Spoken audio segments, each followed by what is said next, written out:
I'm Julie Dozier. I'm a strategy consultant, and my company is Tangram Learning. And I'm Charlie Chung with NovoEd. We're a learning platform company, and we're happy to share our best practices with you here today. First, let's start with some data. If you take a look at this chart, you'll see that over time, the learning that is being produced in today's corporations have slowly and inexorably moved online. And that's represented by the green bars that you see. But there's a second story here as well. If you notice between the light and the dark colors, the light green and the light blue represent training that's of fairly simpler quality, and it tends to be compliance training or fact-based recall types of training. The deeper colors, the deeper green, the deeper blue represent higher level skills, things like communication, innovation, leadership, and topics like that. And what you see is that although training has moved online into the green bars, there's still a lot of dark blue that's still there. That is the training that's trapped offline. And in an increasing digital world, we need more of that to be moved online. People are looking for ways to do that. And the low-hanging fruit is already gone. So we need new ways to bring some of that dark blue learning content online. You could say we're stuck in sort of a goldfish cycle, if you will. The story that goldfish will keep eating and eventually die if you overfeed it. We've reached a point where there's so much content being created out there that feeds into the standard formats. And those standard formats aren't interactive, Julie.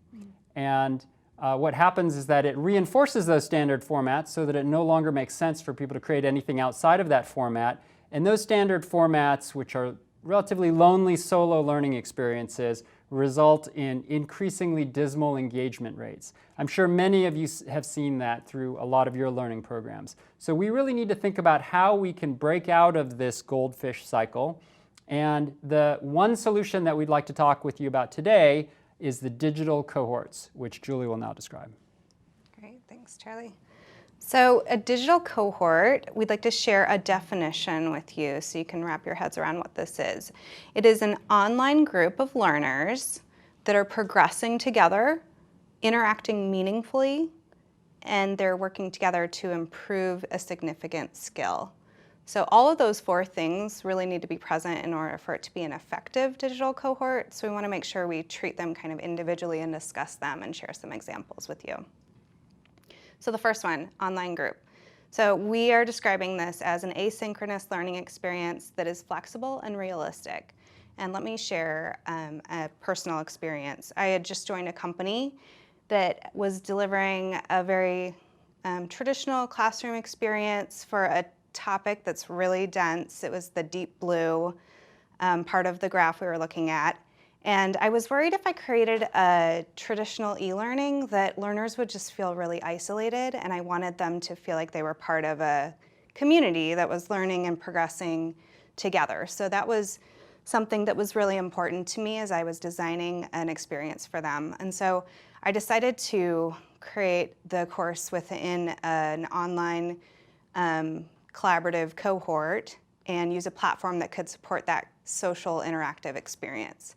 And what I really saw was that these three things were really important and things that I came to appreciate about using this modality.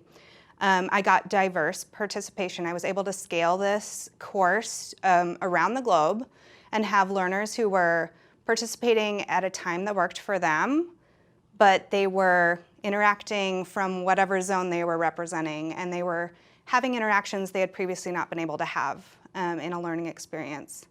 They were also creating a community, so learners could comment on each other's ideas and share experiences with each other, and that was just something that was really great to bring these people together who didn't necessarily work together, but they were learning together and sharing these ideas together. And another thing that was really exciting was to see learning champions emerge. People who maybe had previous experience with the topic or who were just getting very excited about it would comment more, and they would be much more active in the course, and they would answer people's questions, and that was just an exciting behavior that we had not necessarily seen even in the classroom version of the training. Let me talk about the second element, progressing together. And this is defined as being spread out over time in the learning journey while still having a clear pace. We can distinguish this from the two approaches that we're used to talking about. We're used to talking about synchronous, which is a live event. Maybe it's in person, maybe it's a virtual webinar. And then there's the asynchronous, where learners are in there, they're working on things at their own pace and so forth. What we're really talking about is something in between, Julie, where this is paced. There's clear expectations about how to progress, but there's some flexibility in terms of when and where people engage with that learning environment.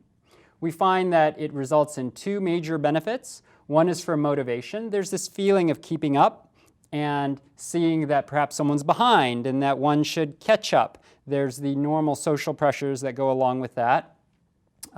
The other benefit is keeping the activity synchronized so that you don't feel like there are ghost towns and that the last discussion was 3 months ago. You're having people move along and think about the same things at the same time, which is kind of required if you want them to really interact with each other in a lively way. Let me point out very briefly some actual results that one of NovaWed's customers achieved. This is an anonymized evaluation report or summary report. If you look on the left, you can see the assignment completion over time. This is across 6 weeks. This was for an early leader development program.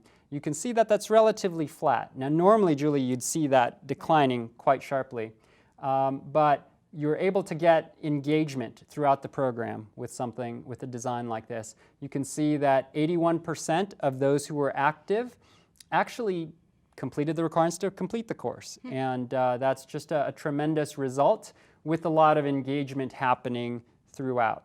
So that's just one example of some of the results you can see with these digital cohorts. Great. Okay, the third component, interacting meaningfully.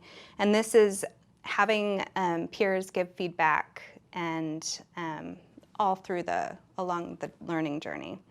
So one thing that's important to understand is that we see, there's actually research that's done by Stanford, that if this is a group of about 26,000 employees who are going through a course, and if they only participated in the discussion forums, there was about a 2% completion rate. But if they amped up their participation so they were at least working in teams, it jumps to a 21% completion rate. And then if you add in, teams plus feedback, then it really skyrockets to a 44% completion rate. So that's just really interesting to see. The more interaction and the more social experiences you can build in and having those be meaningful, you're really going to drive completion. And here's one example. So this is the Berkeley Executive Coaching Institute, and they are affiliated with Berkeley Haas. They're the business school. They had a course that they were traditionally delivering in the classroom. It was a coaching course, and you could imagine that's probably a little more easily done in the classroom, but they decided to take the challenge on of delivering this online. And the course, remind me of the topic.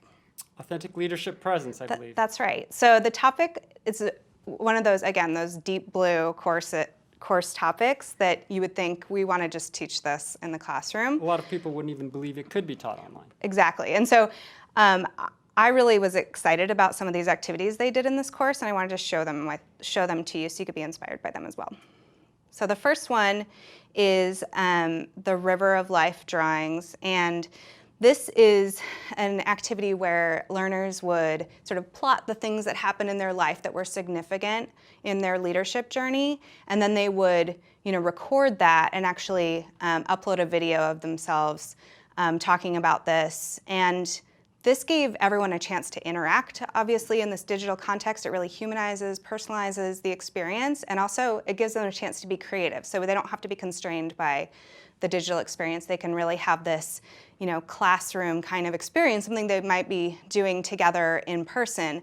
But it's perhaps they're spending more time because they're able to do it on their own time and use materials that might be good to them. Yeah, exactly. Pieces of paper. Exactly, and so they're also in this digital context able to see each other's work and comment and have that real community experience and be learning from each other. So that's really exciting. And then there was another activity actually where they extended that and had an even deeper learning moment, and so the learning continues and is able to be really collaborative. All right, let me talk about the fourth element, improving a significant skill. This is where we talk about, where we use words, Julie, like nuance and judgment. How do you develop those in an online program? Well, these types of skills are very common in training programs that people want to put online now. Things like leadership development, design thinking, innovation, customer centricity. These are all things that require some sort of collaboration, communication, critical thinking, some of those higher level aspects. Now, to illustrate the dynamic that we want to try to replicate here, I thought we'd show an example of an artist studio, a teaching studio, if you will, or a master class. Now here what's happening is that there is a teacher in front of this room, but everyone there who's working on their piece of art can see each other. The question is, what type of learning is happening here? And I'd argue, Julie, that there's at least 4 types of learning. Let me go through those. First, we have the teacher, who is clearly giving instructions and in the front of the room being an example. Second is the teacher might go around and give feedback to individual learners. Third is the learners can see each other's work. They can see how others are interpreting the same set of instructions. They can see creativity happening in their periphery. Fourth, if the instructor or teacher is walking around and giving feedback, people are also hearing feedback from the instructor on someone else's work. And so you get that variation and you get the expert feedback on that variation, and these are the layers of interaction and the layers of learning that are really required to teach these higher level critical skills that we're talking about. That's great. So to summarize what we've talked about with digital cohorts, we've defined it and given you examples of all 4 of these. An online group of learners progressing together, interacting meaningfully to improve a significant skill. So again, we're not talking about a place for people to just chat with each other. There's plenty of corporate collaboration tools for that. It's really how can you create that meaning around that learning experience that creates that deeper learning. One of the worksheets we'd be happy to share with you is a little guide to thinking about where you want to have deeper, richer learning and where it has to be online. And we created this guide to help you think about whether digital cohorts is the right approach for you. And hopefully we've done a good job, Julie, of explaining what that concept is. Yes, I hope so too. All right, well, thank you everyone for participating, and we'll be available for any questions you might have. Thank you.